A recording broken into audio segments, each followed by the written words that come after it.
જય માતાજી મિત્રો, તો કેમ છો બધા મજામાં ને? આપણા બ્લોગ જોતા હોય ને મજામાં જ હોય, મજામાં ન હોય ને તો રહેવું પડશે તમારે, કેમ કે એના વગર મારો ઉતાર मतलब वो अलग ही लेवल का बंदा था। 15મી ઓગસ્ટ હતી અને ગામમાં ધ્વજવંદન કર્યું અને ભાઈ ધ્વજવંદન તમે પહોંચ્યા હતા, થોડું ઘણું થઈ ગયું હતું અને પછી જય બોલાવતા ને નીકળી જાય ચોકલેટ બોકલેટ ખાઈને, કેમ કે ગુંદી ગાંઠિયા ભાઈ આ 15મી ઓગસ્ટ છે નતું રાખ્યું એટલે ભાઈ ચોકલેટ નાના છોકરાની ખાતા અને નીકળી જાય. હવે કીધું એક નાની એવી એડવેન્ચર ટ્રીપ કરી નાખી, આજ નવરાશ જેવું હતું ને તો ભાઈ અમે ચોટીલાથી થોડાક ઓરા અને થાનથી પોલીસ એટલે ઝરિયા મહાદેવ. ભાઈ શ્રાવણ મહિનો હોય ને ભાઈ મહાદેવના દર્શન ન કર્યું એવું બને જ નહીં.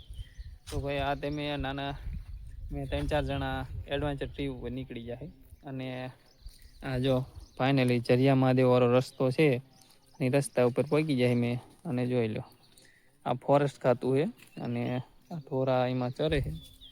તો તમને આગળ જઈ અને ઝરિયા મહાદેવના દર્શન કરાવી દઉં, કેમ કે અમે ભાઈ 3-4 જણા એ જોઈ લો, એક ભાઈ આમ છે અને 2 ભાઈ આમ બેઠા છે.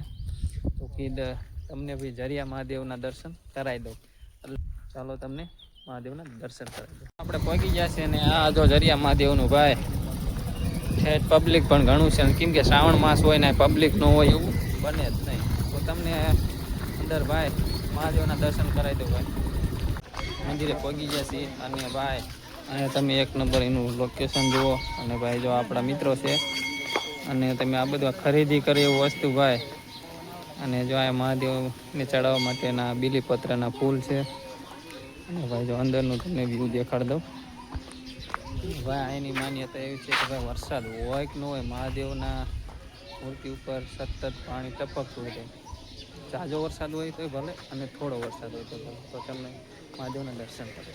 તો ફાઇનલી મિત્રો આપણે ભાઈ પહોંચી ગયા છીએ મહાદેવના દર્શન કરવા. અને જો ભાઈ અહીંયા ભાઈ તમે ખાસિયત મહાદેવની એવી છે કે ગમે એટલો વરસાદ હોય તો આ મહાદેવના આ મૂર્તિ ઉપર સતત એટલું પાણી પડતું રહે છે. એવું નહીં કે વરસાદ શિયાળો ઉનાળો તમે 12 માસ ગમે ત્યારે આવો તો આ એની ખાસિયત છે કે ભાઈ સતત આ પથરામાંથી પાણી વહેતું રહે છે. ચોમાસું હોય તો ભલે, શિયાળો હોય તો ભલે અને ઉનાળો હોય તો ભલે સતત. અને આ મહાદેવનું આ પાણી છે તમે એને પ્રસાદ તરીકે લઈ શકો છો. તો ભાઈ આ મહાદેવનું દર્શન તમે બી કરી લો.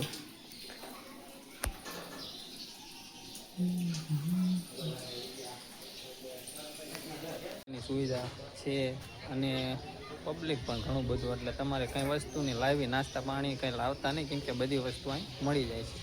અને ભાઈ જો યાત્રાળુ સતત ચાલુ ને ચાલુ હોય છે અને તમે આ જોઈ શકો છો. તો ભાઈ બાપુજીને મેં પૂછ્યું, કીધા પોહરાની અંદર જવા દે, તો એ પોહરાની અંદર તમને દર્શન કરાવી દો. અને મેં પોહરાની અંદર એન્ટર થયા છીએ. જો તમે જોઈ શકો છો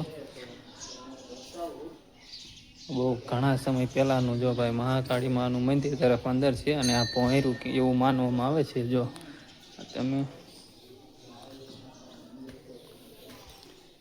આ બધું બહુ જૂના જમાનાનું, એટલે કેમ કે ખંડેર જેવું થઈ ગયું છે, થોડુંક અંધારા જેવું છે પણ તોય તમને કમ્પ્લીટ દેખાય છે.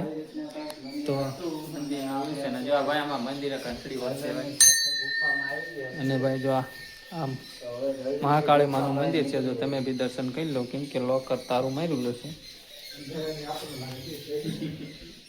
તો આ કાયા બહાર નીકળી જાય, કેમ કે ભાઈ ભૂતડા આમાં આથા હોય જાય લે ને બોયકી તો અહીંયા પીડા રહે. જો આ યાત્રાળુઓની સંખ્યામાં તમે ભાવિ ભક્તો જુઓ ખાલી. અને ભાઈ તમે રહી ગયા હોય ને તો ભાઈ શ્રાવણ માસ છે ભાઈ, ફટાફટ આવીને મહાદેવના દર્શન કરી લ્યો અને તમે જોઈ શકો